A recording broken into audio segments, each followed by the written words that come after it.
Hey y'all, hope you're doing good today. So it is a little bit after midnight and I'm just now getting to a good place where I can sit down and share a video with you all. I started out writing notes earlier tonight and they were just more of a journaling exercise is how it turned out anyway.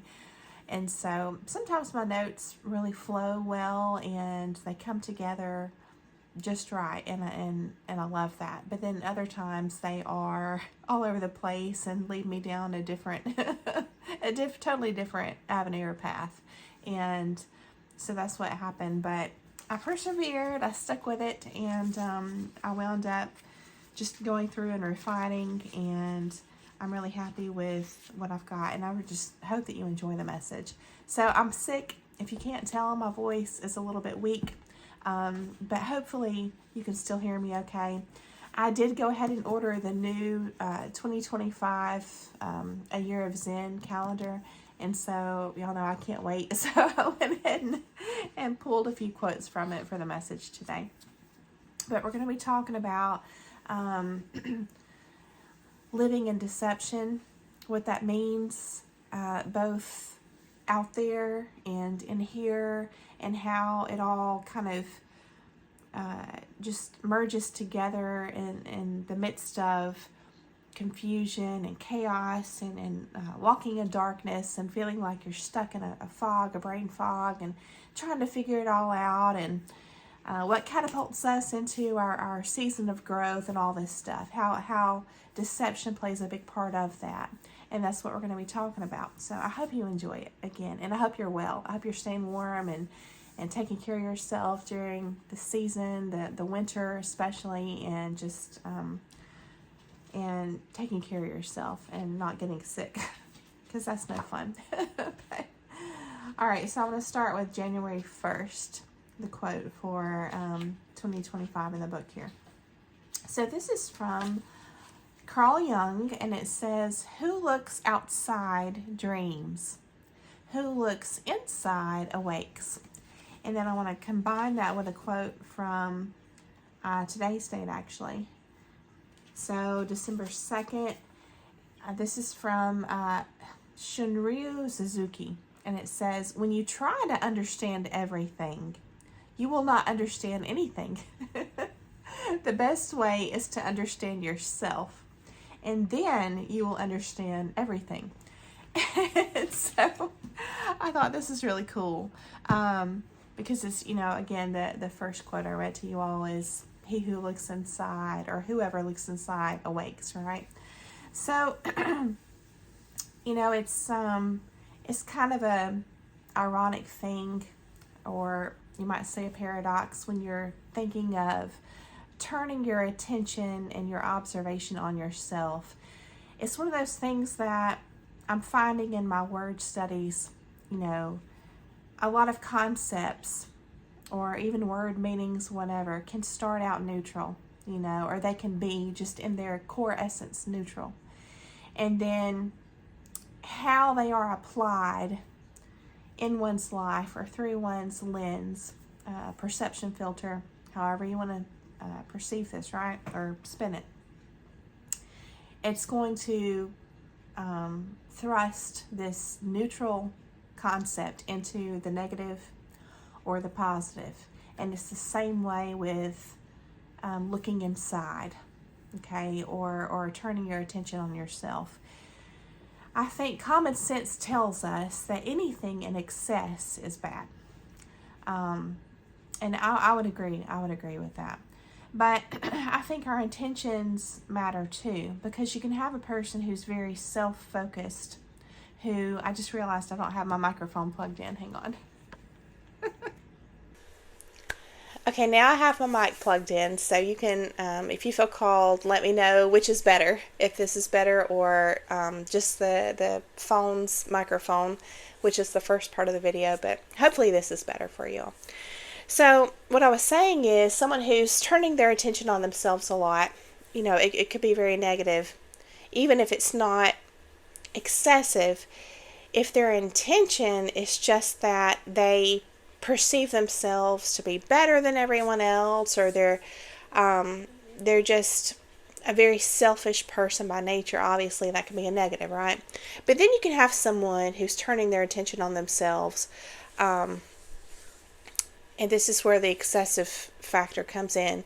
It may be excessive, but it may be temporary. It may be for a season, and it could be for the intention or the purpose of healing, and just self-reflection to learn and grow, and to try and pull the weeds out, of one's mental garden, just refining one's character, just trying to make sure that we are aligned with our values and living intentionally, So it can be a good thing too. It all depends. But what I want to focus on today, and we're going to be inspired by these quotes, is just the concept of deception at work in this human experience, okay?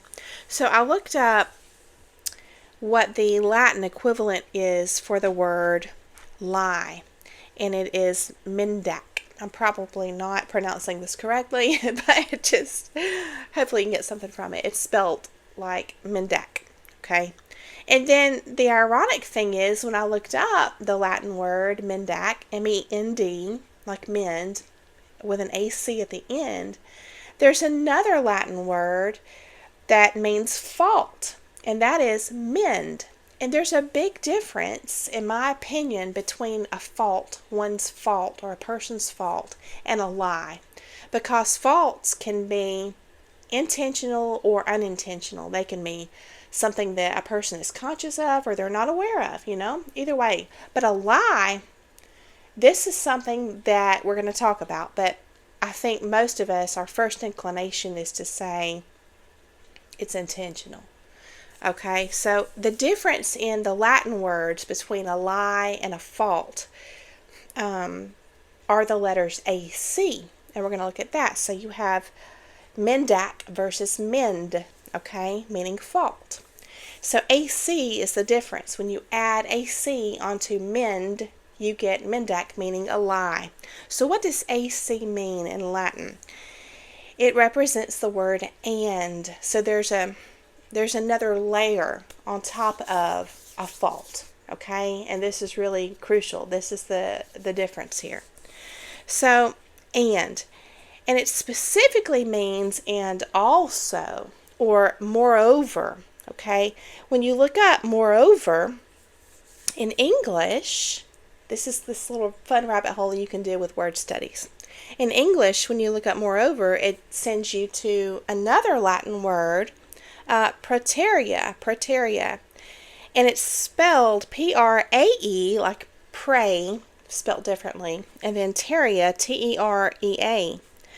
And this apparently can be written as one word, praeterea, and also you can write it as two words in Latin, and it means moreover, also besides, hereafter, and thereafter. So there's this, it's not just and, because when you use the word and, it's including and giving equal importance to what just came before and what's now going to come after. It's like combining, it's a togetherness, it's a both and, right? But this AC in Latin doesn't only mean and, it means moreover. It's sort of like a dismissing of the first part, So you have moreover, besides, or hereafter, thereafter. In other words, it's like, sort of like a yeah but, So it's a very dismissive type energy. And the way I see this is when we're talking about, lies and deception in this human experience, this is sort of like the energy of how they work. And and I think a lot of you would agree, if you have really been touched by, or your life has been touched by a wolf in sheep's clothing, and you have intimately come to understand how deception works, and you have unfortunately gained a great interest in it so that you can, sharpen your discernment and protect yourself going forward, which is a natural result, I think. But to me, this whole spirit of deception works this way. When you're interacting with someone who has consciously chosen to live a lie and to manipulate via lies and deception, this is sort of that energy. They're going to kind of validate you in conversation, or just in your relationship, whatever it is. But they're going to add to, and therefore cover up and sort of step on and diminish and just wind up dismissing and doing away with, your desires, your input, your thoughts, what you see. Ultimately, you wind up feeling like you just dissolve and disappear. You wind up feeling like a ghost of your former self when this is done to you time and time again. This layering, okay? This, and also, moreover, besides, right, hereafter. And this is felt as complication, as things just seeming like they're always unnecessarily complicated. It feels like the spirit of chaos. Symbolically, in your legends, your myths, all these stories of old, it's symbolically represented by going into a dark forest a lot, or a mist, or a fog, confusion, in some way represented like that. And so what was interesting when I was looking at these Latin words was there were pages, lots and lots of words that began with this P-R-A-E, okay? And so I looked up what that means, and it means to position in front or ahead. And that's just it. When you're saying and, you're keeping everything equivalent. And that's what a good, healthy relationship should be like, right? And yet, you're made to believe that's the way this person is engaging with you. But they're really positioning their propositions and their desires and hidden goals and things like that in front of anything that would be beneficial to both of you, right? So, in looking up this P-R-A-E, adding the T-E-R, which is part of this word we just talked about, praeterea, meaning moreover or besides, it means past. There's this essence of going past. So P-R-A-E-T-E-R, praeter, and then there's different variations beyond that, means to pass by, to skip, to pass over in silence. This probably is starting to feel familiar to you now, right? And also to escape the notice of. Yes. So what can we glean from reflecting on these connections and these words, okay, and these root parts of the words and the origins and all this? What can we glean from all this? To move beyond something, to pass it over, even to add to it, okay, is to escape the notice of what they're doing. It's a sleight of hand. It's a maneuver, a deceptive maneuver, okay? It's pulling the wool over your eyes. This is at the heart of deception.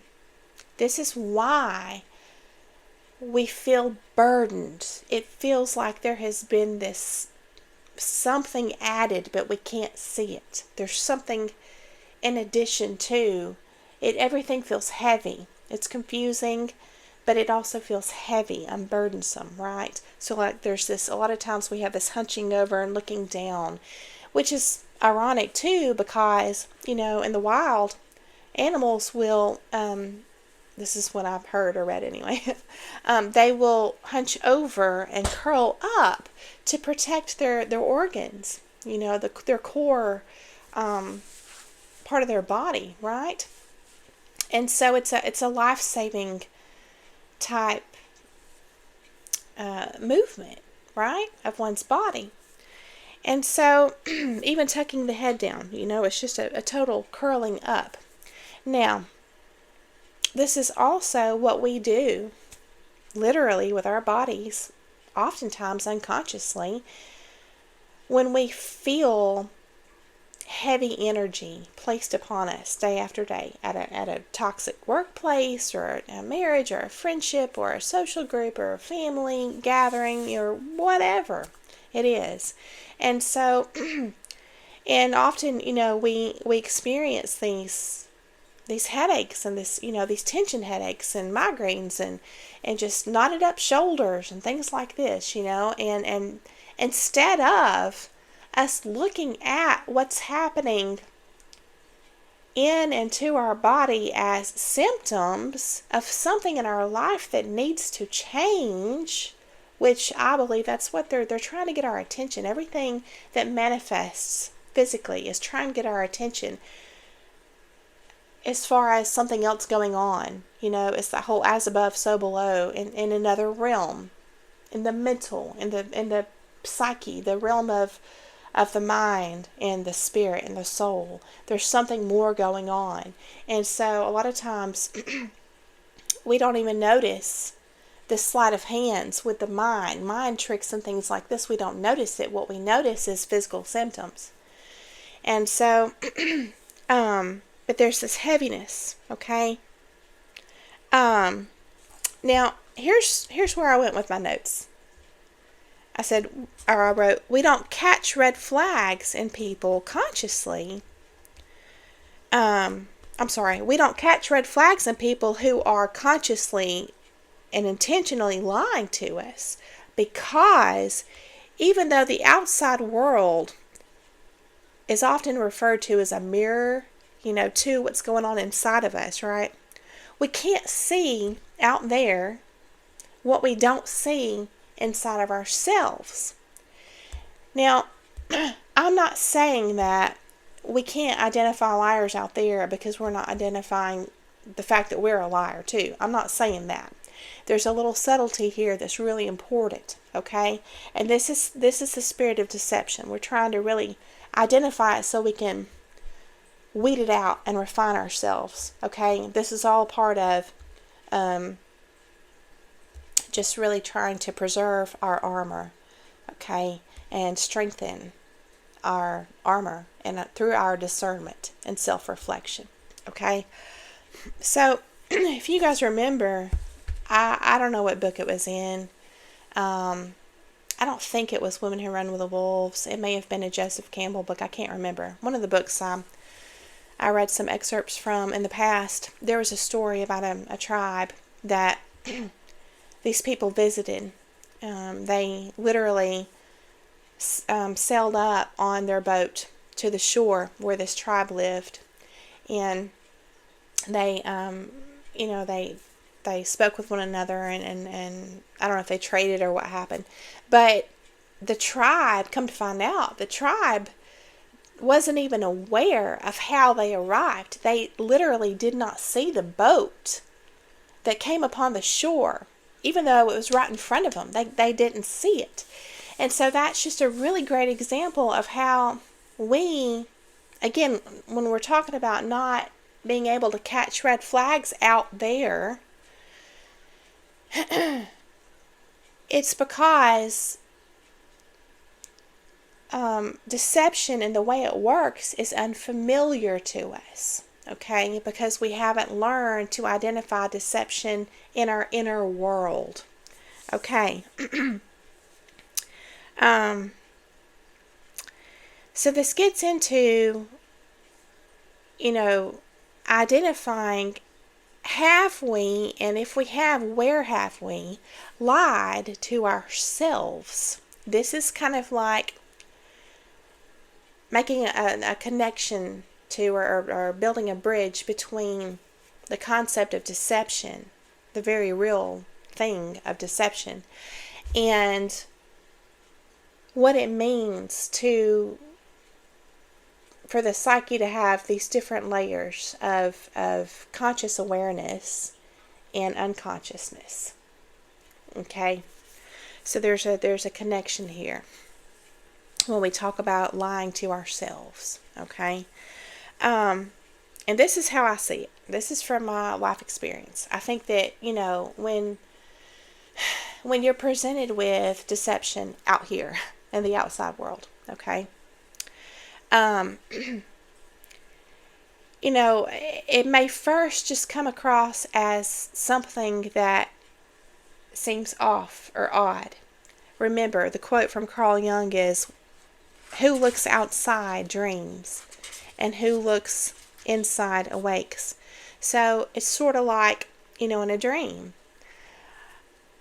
There's so much archetypal symbolism in our dreams, right?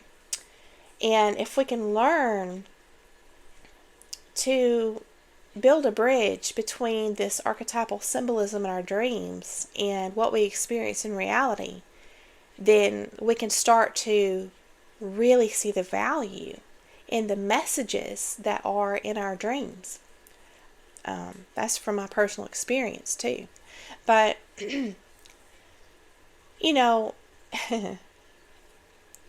we think things are odd in our real life, just like in a dream, out in the outside world, both in a dream and in our real waking life. Okay? That's the first thing we often notice, not the fact that somebody's lying to us. We just notice something's off. I've made videos about this. Something's odd, out of place. From there, we might start to say, engage our logic and say, hang on a second, this is not reasonable. There's something, not only is it odd or off, but this doesn't make sense now. Okay? You might even be able to say that's not true. But in the second stage, there's a but, an and, moreover. But besides, hang on. Okay? This is where we make excuses. We start adding layers to what we see. Okay? This is the fig leaves. This is the veil, the fog, the wool. Sometimes we can pull the wool over our own eyes. It's kind of like being a scared kid, in bed, and you pull the covers up. It's like, I don't want to see it. So we start with the whole but, making excuses. So essentially, you reach a point. This is the third stage, if this is ongoing. Okay. You reach a point where you realize that they have gotten away with lying to you because you wanted to believe XYZ, This is just an example. So, this is where you can start to see the reflection of your experience. You can start to see the mirror as being clear. It's kind of like the wax on, wax off. I'm thinking, the Karate Kid. It's like you're having to work at it to shine it up to be able to really see clearly. But once you can, you realize that you did make excuses, because you were lying to yourself. We're going to talk about it. I'm not going to leave all this abstract. I don't like to do that for myself. So, essentially, the spirit of deception was all in the midst of this relationship. Or it could just be an interaction. All this could be just an interaction with someone. It doesn't have to be a ongoing relationship. So, I wrote truth, untethered or unhindered, immediately calls out a lie. It doesn't have to be vocal. It can be simply in here. Not making excuses for someone, even to yourself. When you're truly living in truth, unhindered, you're able to admit the hard things to yourself immediately. And this requires that we are in a place of humility. Okay? In other words, people are able to get away with lying to you when you are lying to yourself. This is like, I'm talking about ongoing, right? This is a hard truth. This is a hard truth. This is my experience. And by the way, please know, I'm not trying to make this an absolute statement and say this is true in every case, or I'm an expert, or, anything like that. This is my experience. So I'm going to go back to this Latin word we were talking about earlier, praeterea, meaning besides, moreover, okay? Remember the first part of that word, P-R-A-E, which I think is cool that it's like pray, means to position in front or ahead. I'm reminded of Stephen Covey. I mentioned his book before, The 7 Habits of Highly Effective People. Sounds super textbook and academic and all this stuff. I found it in an old bookstore years ago when they used to have old used bookstores, which are really hard to find nowadays, but I loved the book. And if you just want to do a quick Google search, just type in his name, Stephen Covey, and I would recommend looking up 2 concepts presented in that book. The 4 quadrants, and also the circle of concern. I believe he called it circle of concern. This is from memory. But I want to expand on this whole concept of the circle of concern. What he was talking about is your whole life experience, your perception, your lens that you're looking through, and how, everything affects you, okay, depends on what you place in the center of your own personal circle of concern.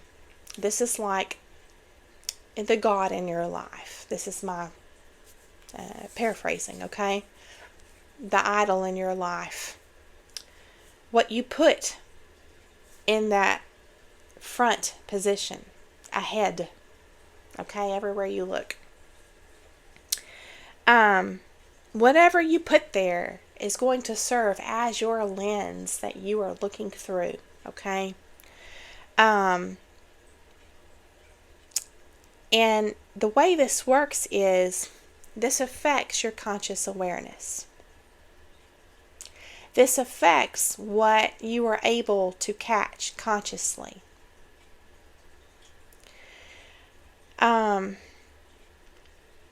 Yes. And so, yeah, where did I write this? There's a going beyond. To move beyond something. To pass it over. Yeah. To pass by. Praeter. That's what happens. Whatever you place in front of you, then your conscious awareness is going to pass through that. And it's going to color or cloud everything that you see, your interactions with people, everything. So when we're talking about getting real and being real and loving truth and seeking truth and desiring truth, we can think that we're doing that.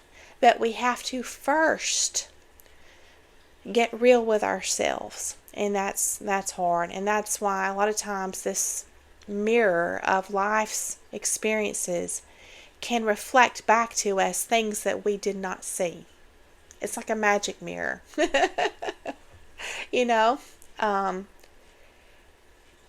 It's kind of like, the wicked witch or the evil queen, whoever she was in the fairy tale. I can't even think right now. I'm so tired, y'all. And I don't feel good. But I still want to be here with you. She's asking the mirror, mirror, mirror on the wall, who's the fairest of them all? And it's, if I'm not mistaken, she's disappointed because it's like, oh, that's Snow White over there. And so it's like that with us. We're like that tribe that, don't see the boat right there in front of us, So, yeah. So we have to get to a place where we strip off this foggy lens, this covering, this veil, right? The Bible talks about the veil being torn and things are revealed to us. We have these revelations that come into our awareness, right? And I think that the Bible is twofold. I think it's both symbolic as far as our inner world and experience, and also actual, literal, physical. That's just me.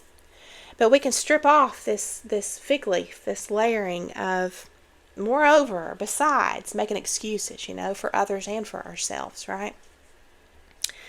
But the only way we can do that is to face our own unhealed parts, our own unhealed, essentially their faults, okay? So, in looking up the word fault, well, remember we were talking about lie and fault. A lie in Latin is mendac with AC, meaning and, moreover, this addition. And then the Latin word for fault is mend. And it also means a blemish, a fault, And yet in English, the word mend means to repair or to heal. And I don't think that's a coincidence. I don't. I think that we are trying to go through life with our fig leaves, and it's not intentional for a lot of us. It's these fig leaves are covering our conscious awareness. And the Bible speaks of this. It's about the age of accountability. It's about when something when something passes through or makes it through the other side to our conscious awareness, now we're held responsible. Before that, we're innocent. It's like little kids, who do wrong, but they're innocent because they don't know any better. They're not aware consciously. Same way with us. And God knows that. He's a loving Father full of mercy in that regard, So, again, mend in Latin means a fault or a blemish, and yet in English it means to repair and to heal. So, this correlation is no coincidence. So, to repair means to what? Not only to heal, but I looked this up, y'all, to remove. There's a removal, a doing away with the piling on and the additions. There's a removal of defects, okay? So, what this comes down to is there's nothing that we need to add to ourselves, to each other, to our perception of this world, to being, to experiencing. I just encourage you to look at where have you added to. Even the Bible says, there's a directive that nothing shall be added to it or taken away, which I believe there have been books taken away. Just side note there. But there's something, I don't want to go so far as to say evil, but maybe there's something negative, I would say, in this adding to. It's a contamination type spirit. It's a taking away of purity. The concept of purity is simplicity. It's energy and an essence of one ingredient, wholeness, a oneness, not a layering and just a multiple ingredient type thing. I just encourage you to look at where are you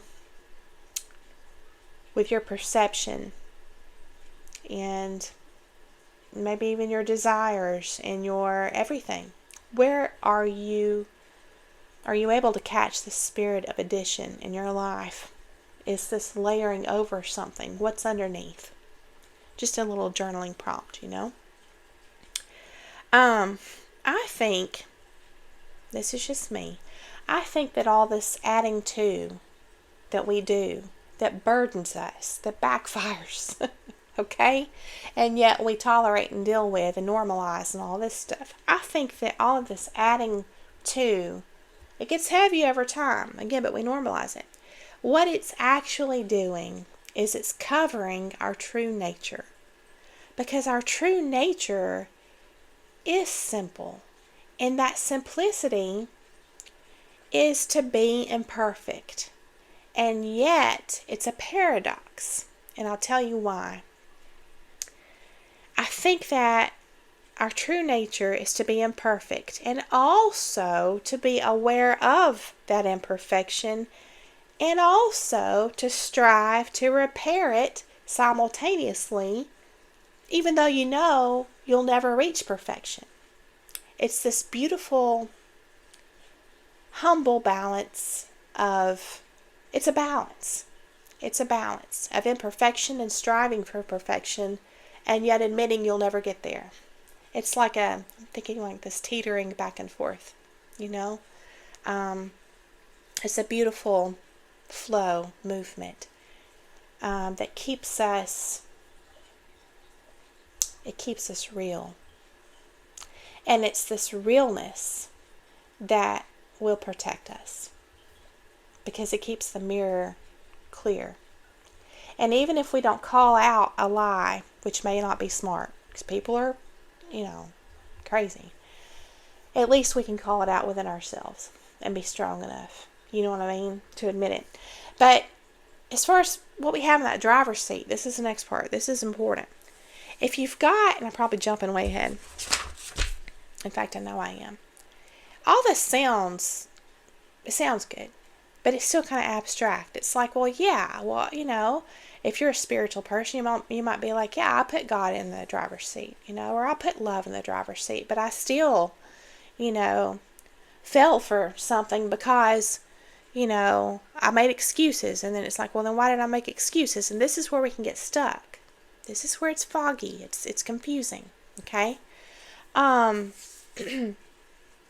This is where you have to do a deep dive into, I'm thinking like jumping into your mind, into your head, getting inside there. And what you'll find a lot of times is your intention, I'm speaking from experience, a lot of times our intention can be to have God in the center, in that center place, or love.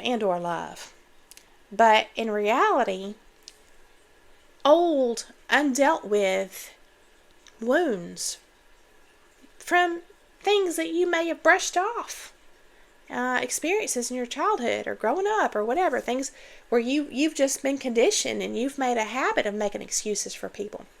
These things may have affected us so much that we don't, in fact, have God or love in this center place. Instead, we may have a mindset of lack. That is our actual center place lens that we're looking through, that we're perceiving everything through, that we're interacting with people, through consciously. When I say lens, it's a psyche. It's a lens of your psyche, of your mind, not really your eyes. That's all metaphorical and symbolic. It's a lens that your conscious awareness. It's a point between your unconsciousness, that where you're not aware, and your conscious awareness where you're aware. Okay, it's this lens that makes all the difference. And in fact, you may discover that your lens, it doesn't have to just be one thing either. Maybe several things. It may be a mindset of lack. It could be a fear of abandonment. It could be a fear of not being good enough. It could be so many things, So just encourage you to look there, okay? So, yeah.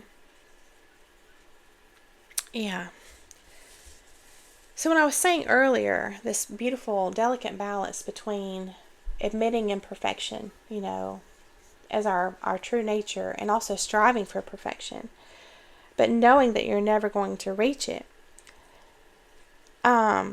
That's the difference in you and a wolf in sheep's clothing. A wolf in sheep's clothing is aware consciously of their imperfection, and they exploit it. Their faults.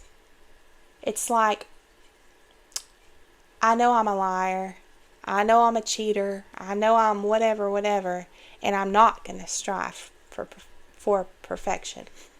In fact, I'm just going to embrace this, and I'm going to enjoy it, and I'm going to exploit it.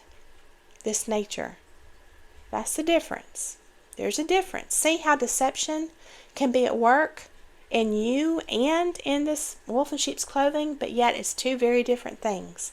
That was the realization I had to have. It was a big revelation for me. Because I've always just considered deception as intentional. But it can be at work within you in an unconscious manner. I hope that my spin on this is helping in some way. So, when I talk about embracing this humility and this paradox, I wrote in my notes, the key to embracing this paradox of humility is love. Okay? But I want to expand on that. It's not just love. It's specifically this essence of trust.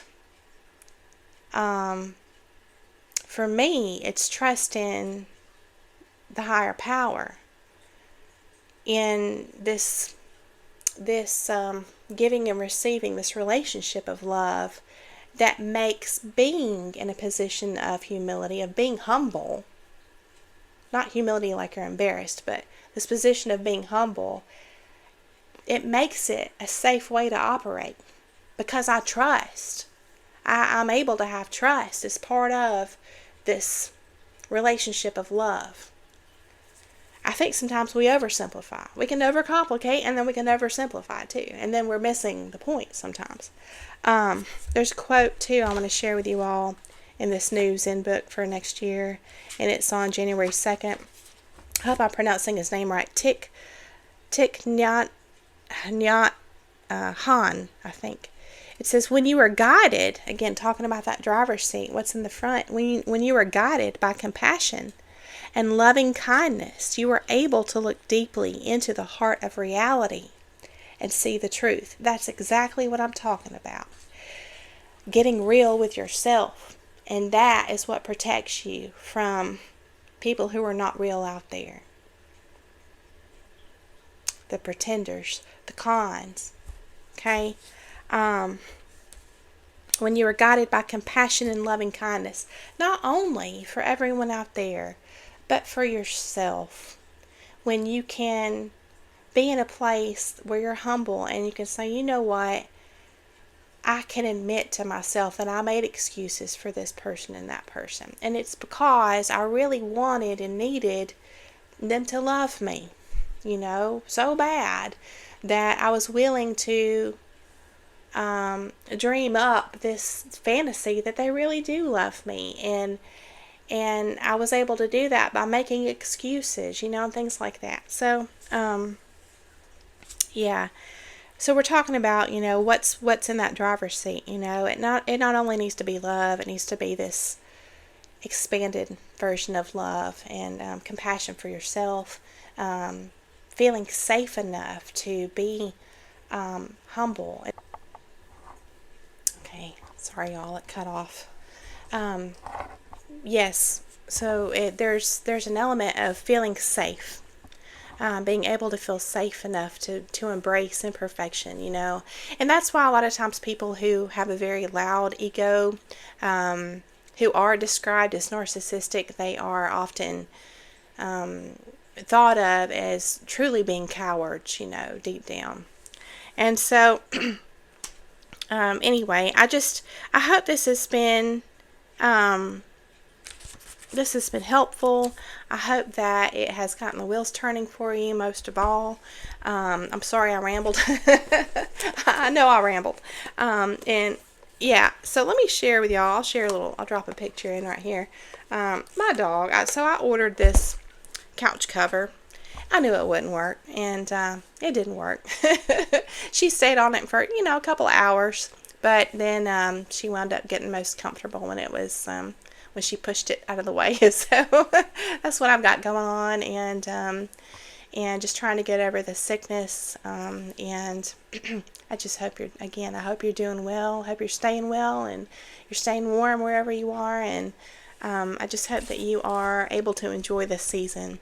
And so thank you so much again for coming along to hear the message. I hope that you have a beautiful day, and I'll see you again very soon.